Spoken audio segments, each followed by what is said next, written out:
As humans, we can consciously decide our life's purpose and strive to attain it. Yet, most people never ponder about their ultimate goal. They meander purposelessly through life without a clear direction. This leads us to the golden question. How do we discover the higher purpose of our life?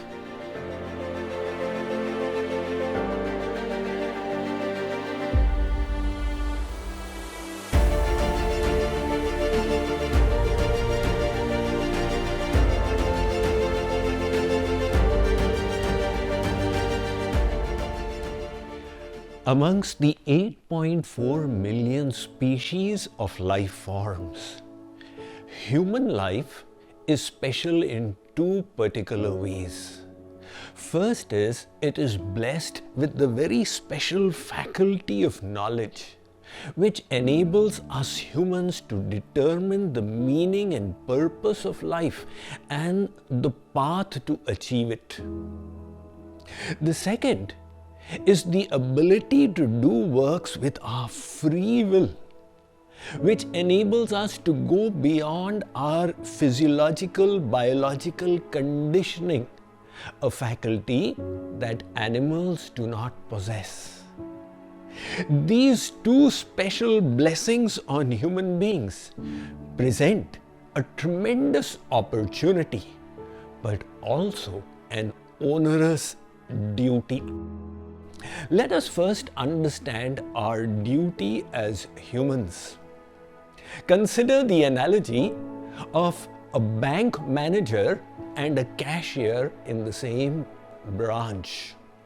The bank manager has his own personal office cabin and is also given perks by the bank like a 3-4 bedroom house and a car and so on. On the other hand, the cashier does not receive the same level of perks and stands outside at the counter. However, along with the bonuses of the job, the manager also has a higher duty to discharge. If the manager says, "Why should I do extra? Let me perform at the level of the cashier," the bank will then say, "You are not entitled to these perquisites. Let us take them back and you too go and stand outside at the counter." Likewise, in this human form, if we merely dedicate all our passions to eating and make a big deal about being a foodie, God says, "Look, this was not the purpose. In that case, in your next life, you can become a hog, where you will be focused on feeding your body from morning till night." Swami Ram Tirth was the second Swamiji from India to go to the United States to distribute divine knowledge. When he was on a ship while traveling, he found an Indian student also on his way to the US. The student was extremely proud, having come from a wealthy family. In those days, very few Indians would go to the States for education. But this particular student was completely unaware of the rich treasures in the Indian heritage. So Swami Ram Tirth thought of opening his eyes and said, "My dear fellow, why are you going to the US?" He responded, "To learn engineering. I'll come back as a B.Tech engineer." Swamiji said, "In that case, what will you do on your return to India?" He said, "I will join the ICS. Like the IAS after independence, in the pre-independence days was the Indian Civil Service, which would have about 4 or 5 officers joining every year. It was a tremendous privileged job. Swamiji said, that is impressive, but after becoming an ICS, what will you do? He said, I will get proposals from tremendously beautiful girls and I'll marry the selected one from them.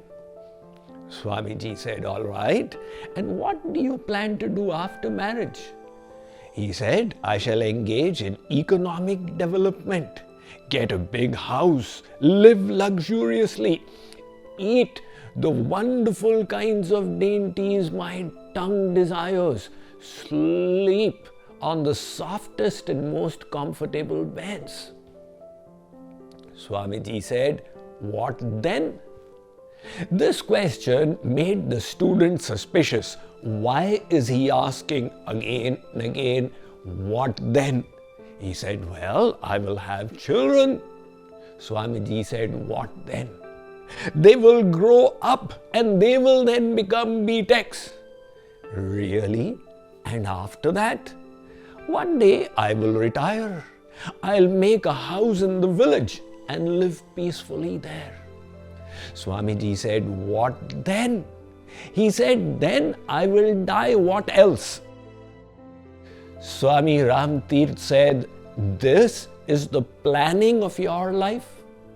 You will become an engineer, earn money, and then eat, sleep, mate, and defend luxuriously, and then finally leave it all and go away. But the activities you have described are even pursued by the animals. You will eat from a silver plate. A cow grazes grass from the earth. But the pleasure of eating is enjoyed equally by the bovines. In fact, more than humans. They don't need to care about cholesterol and diabetes. You will sleep on a soft bed. The dogs sleep on Mother Earth, but the pleasure of sleeping is enjoyed by them as well. You will protect yourself with your house, your bank balance and insurance policies. The animals protect themselves with their fangs and their claws, but the activity of defending is the same. You plan to have children. Animals do too. In fact, they are way ahead. They have 4 and 6 children at the same time in a single litter. If your goal is merely a deluxe form of eating, sleeping, mating, defending, then what is the need for becoming a B.Tech engineer? The Jnana-Rahit animals devoid of the knowledge faculty are able to do the same. That is why Bhartri Hariji's famous verse, Ahara Nidra Bhayamaithunancha Samanyametat Pashubhir Naranam Jnanam Hitesham Adhiko Vishesho Jnanena Hina Pashubhis Samana.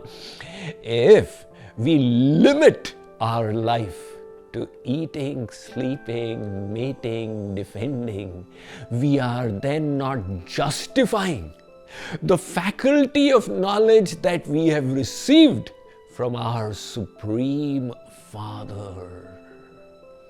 Once, a sage had taken his devotee community to Vrindavan.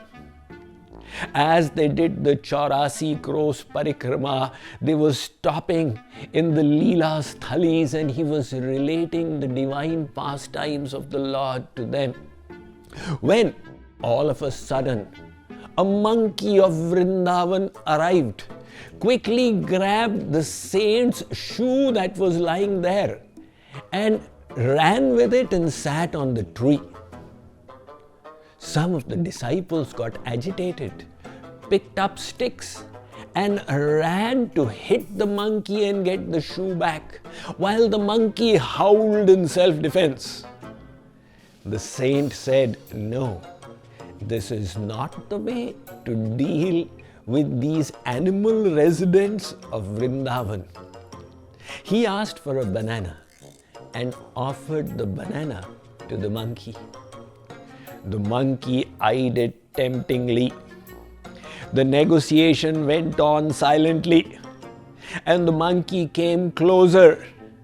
It then snatched the banana from the saint's hand without releasing the shoe from its other hand and went back. The saint said it knows the art of negotiation and wants the best deal. He offered another banana and subsequently another. And when the monkey had had its fill, it finally released the shoe. The saint said, "Look, hita anahita pashu pachiyu jana manusha tanu guna jnana nidhana." Even animals know how to fulfill their bodily needs. It does have the intellectual ability for the purpose, but it is only human beings who can ask the bigger questions in life. Who am I? Where did I come from? Why am I here? That is why the Kenopanishad states, "Iha cheda vedi datha satyamasti na chediha vedin mahati vinashtihi." O human beings, in this human form, strive with all your heart to achieve the higher purpose, or else you will meet with disaster. And what is that disaster? In our next life, we will not receive the human body. We will be pushed into the lower species. So let's read about the purpose and goal of life from my latest book, Spiritual Secrets from Hinduism. Determine your highest purpose. As humans, we can consciously decide our life's purpose and strive to attain it. Yet, most people never ponder about their ultimate goal. They meander purposelessly through life without a clear direction. A traveler asked a bystander, "Am I on the right path?" The bystander responded, "Where do you wish to go?" The traveler replied, "I do not know." If you have no goal in mind, the bystander said, then it does not matter which path you take. Why are you asking me? Similarly, many people flounder aimlessly through life, from childhood to youth to old age, confused about their purpose. For a successful life, however, it is important to think deeply about one's ultimate goal. What is it that we are looking for? What is the underlying aspiration that drives us all? A 20-year study was conducted at the Yale University, where graduates from a particular class were interviewed, and it was discovered that 3% of them had written down their goals in life, be it to be the president or a successful actor or a famous novelist, and so on. While 97% of them had not crystallized their goals.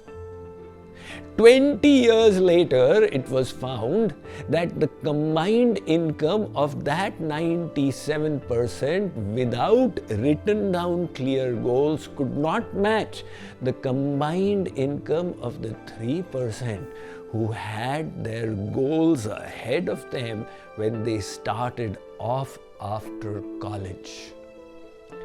That is the power of goal making. These goals, however, should be purposeful. Otherwise, it will be the case of the processionary caterpillars. The Frenchman Faber conducted this experiment. The processionary caterpillars, they have a tendency to connect with the one ahead and then continue walking behind. Faber put them around in a circle where the head of the second was at the tail of the first. And he put food in the center which the caterpillars could smell. They now continued to walk for 1 full week and finally died in exhaustion. They were doing a lot of work, but it did not serve any higher purpose. So the idea is not just to have goals, but a higher purpose in your life. And what does that mean? A purpose beyond your selfish interest. When we believe in something higher than us and dedicate our energies towards that higher purpose, it provides us with a fulfillment, an inner joy, a sense of accomplishment that money, wealth, and fame can never provide. In fact, scientific studies have revealed that those with a higher purpose live far longer and healthier lives. These studies were conducted in the 5 blue zones of the world, 5 regions with the highest number of centenarians. One of them, Okinawa. Scientists saw that these centenarians as well, when they woke up every morning, they had a clear sense of purpose of why they were alive. And because of the social values of that community, they felt that they were meaningful, contributing members of that society. Studies at Harvard in the year 2006 and again in 2008 revealed that those seniors who have a sense of purpose, they are able to push back the aging phenomenon.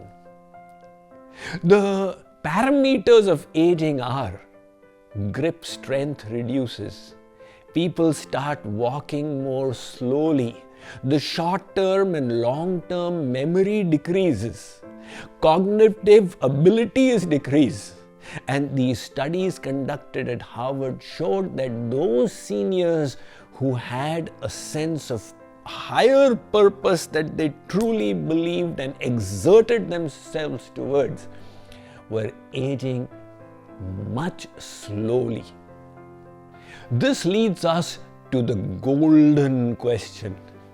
How do we discover the higher purpose of our life? Well, for some people, adversity drives them to think about life more deeply and arrive at the real deeper purpose beyond earning money, fame, and power. In other cases, when they see adversity befalling others, it transforms them into philosophers. This is what happened in the case of Ashok. King Ashok 2000 years ago engaged in a most gory war with the Kalinga army in Utkal, today's Odisha.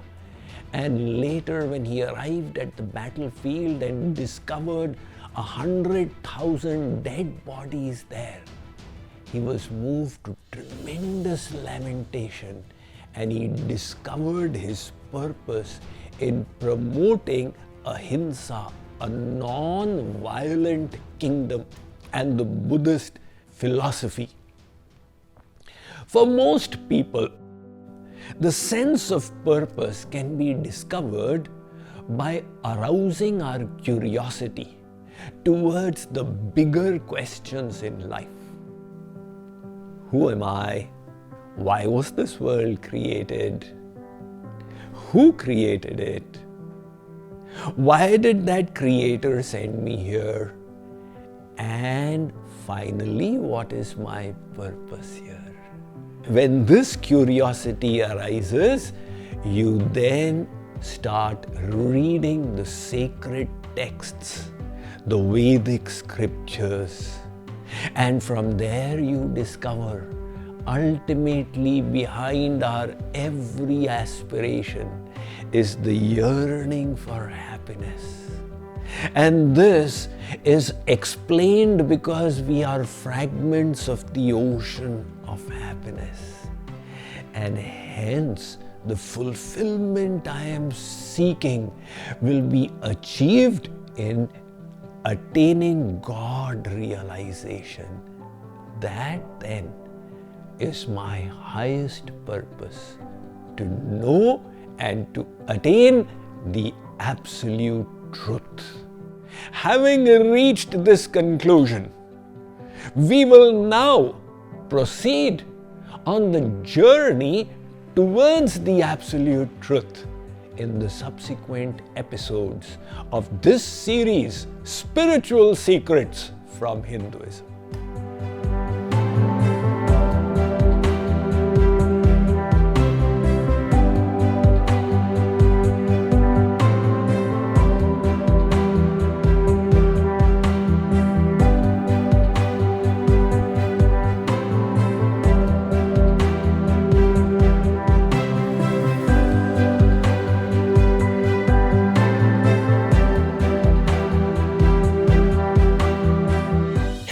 What is the purpose of life? How can I connect with the divine? Find answers to these profound questions and many more with Swami Mukundananda's latest masterpiece, Spiritual Secrets from Hinduism. Join us on the Radha Krishna Bhakti app for an exclusive 30-day challenge that promises to transform your life one lecture at a time. Dive into the wisdom of Vedic knowledge through beautifully summarized lectures, where every takeaway unveils a path to greater understanding. Engage with interactive activities and test your grasp of spiritual concepts, an essential step towards your spiritual progress. Receive daily inspirational quotes from Swamiji himself and let his words guide you on this journey of self-discovery. Sign up for free and earn participation points with each step you take. Embark on your transformative journey today. Hurry! Register now and be a part of something truly divine. Only on the Radha Krishna Bhakti app, your spiritual companion. For the upliftment of mankind, Jagat Guru Sri Kripaluji Maharaj, who was an embodiment of spiritual knowledge and divine bliss, extracted and reconciled the wisdom from the enormous ocean of Vedic scriptures to spread Maharaji's mission to planetary scales. Swami Mukundananda has undertaken a monumental task of building Jagat Guru Kripalu University. Understanding the needs of present-day humanity, Swamiji's vision combines cutting-edge scientific disciplines with ancient Vedic wisdom, making jkyog a one-of-a-kind blend. The university will encompass the areas of Vedic philosophy, yoga, contemporary sciences, technologies, holistic medicine and arts. Construction of this millennial complex is at full swing on a 100-acre land in Odisha, India. It will play a crucial role in uplifting physical, mental and spiritual well-being of millions of people worldwide. Donate or raise funds for this noble cause. Every contribution will have a huge impact.